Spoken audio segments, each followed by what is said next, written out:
دوسرے ٹویٹ کو سب نے دیکھا ضرور لیکن کسی نے اس کے اوپر کمنٹ نہیں کیا، اور ایران اسی ٹویٹ کو لے کر کہتا ہے کہ پرائم منسٹر نے جب کہہ دیا تھا کہ لبنان بیچ میں شامل ہے تو پھر لبنان کے معاملے کے اوپر امریکہ یو ٹرن کیسے لے سکتا ہے؟ یہ ہے جناب سوال جس کا جواب ڈھونڈا جا رہا ہے۔ بہرحال نیتن یاہو کا اپنا ایک سٹیٹمنٹ ہے، اس میں کالیباف جو سپیکر ہیں جنہیں مذاکرات کے حوالے سے بہت امپورٹنٹ آدمی سمجھا جاتا ہے، انہوں نے بھی ایک سٹیٹمنٹ دیا۔ انہوں نے کہا کہ نمبر ایک، ایران کے اتحادی ہونے کے ناطے لبنان میں مزاحمتی بلاک کے تمام فریق جنگ بندی کا لازم و ملزوم حصہ ہے، یہ 10 نکاتی تجویز کا پہلا نقطہ انہوں نے کہا۔ وزیر اعظم شہباز شریف نے عوامی سطح پر اور واضح طور پر لبنان کے مسئلے پر زور دیا ہے، اب اس سے انکار کرنے یا پیچھے ہٹنے کی کوئی گنجائش نہیں ہے۔ نمبر 3، انہوں نے کہا کہ جنگ بندی کی خلاف ورزیوں کی واضح قیمت چکانی پڑے گی اور ان کا بھرپور جواب دیا جائے گا، اس آگ کو فوری طور پہ بجھائیں۔ جبکہ نیتن یاہو کہہ رہا ہے کہ ہم ہر جگہ پیچھے جائیں گے حزب اللہ کے اور پوری طاقت کے ساتھ اس کو کچلیں گے۔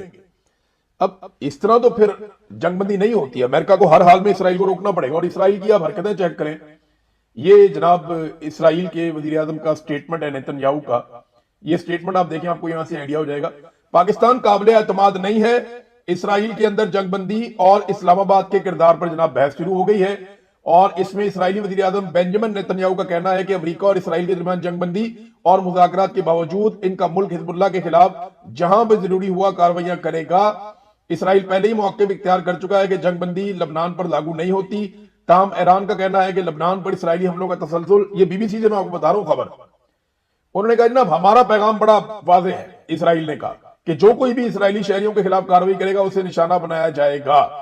پھر پاکستان کے حوالے سے جب یہ کہا جاتا ہے کہ پاکستانی وزیر اعظم شہباز شریف نے جنگ بندی میں لبنان پر لاگو ہونے کا بیان دیا تھا، تاہم امریکی نائب صدر جے ڈی وینس نے اسے غلط فہمی سے تشبیہ دیا۔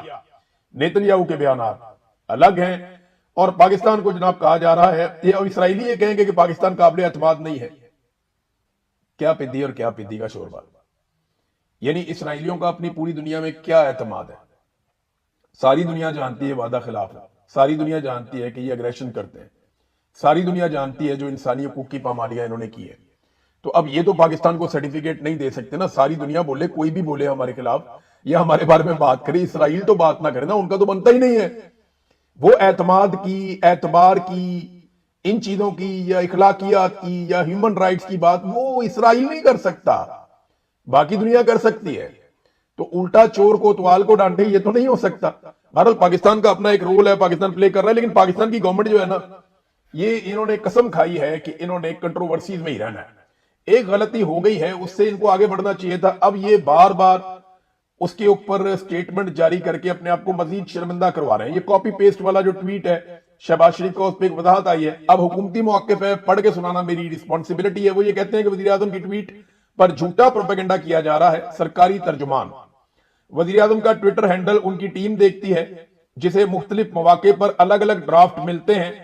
ریٹائرڈ بیوروکریٹ یہ کہہ رہے ہیں جناب، جس ٹیم نے یہ ٹویٹ کیا اسے احساس ہو گیا تو غلطی کی فوراً تصحیح کر دی گئی، معمول کے مطابق ایسا ہی ہوتا ہے۔ وزیر اعظم کے اسی ٹویٹ کے بعد ایرانی وزیر خارجہ عباس عراقچی نے مثبت پیغام بھیجا اور جنگ بندی پر آمادگی ظاہر کی۔ وزیر اعظم اور فیلڈ مارشل کی کوششوں کی امریکہ، ایران، سعودی عرب، چین اور خلیجی ممالک نے بھی تعریف کی، بالکل کی ہے، سب نے تعریف کی ہے کہ پاکستان نے بڑی کوشش کی ہے امن کے لیے، اور پاکستان کے بعد دوسرا راستہ کوئی نہیں تھا، پاکستان پہ دباؤ بہت زیادہ تھا، لیکن پاکستان کی عوام کو بھی شاباش کہ انہوں نے بھی ساتھ میں اپنا دباؤ ڈال کر رکھا۔ بیرونی دباؤ کے مقابلے میں پاکستانی عوام نے اپنا دباؤ ڈال کر رکھا، جس کے نتیجے میں پاکستان کسی تنازع کا حصہ بننے کے بجائے اس کے حل کے لیے ایک مثبت سمت میں پاکستان آگے بڑھا، جو بڑی اچھی بات ہے۔ لیکن اب میں آپ کو ایک اور خبر دکھاتا ہوں۔ اب یہ دعویٰ کر رہے ہیں کہ جناب یہ تو ہمارا اپنا ٹویٹ تھا تو ہم ہی نے کیا تھا، تو جب آپ دعویٰ کریں گے تو پھر دوسری طرف سے جواب آئے گا۔ یہ جناب نیو یارک ٹائم کی خبر ہے۔ نیو یارک ٹائم کی خبر کیا کہہ رہی ہے؟ اب جا کے کیس کر دیں نیو یارک ٹائم پہ، اس کے حوالے پاکستان کی گورنمنٹ بہت دیتی بھی رہی ہے ماضی میں، اور اب امریکی میڈیا کے اوپر یہ خبر چل رہی ہے۔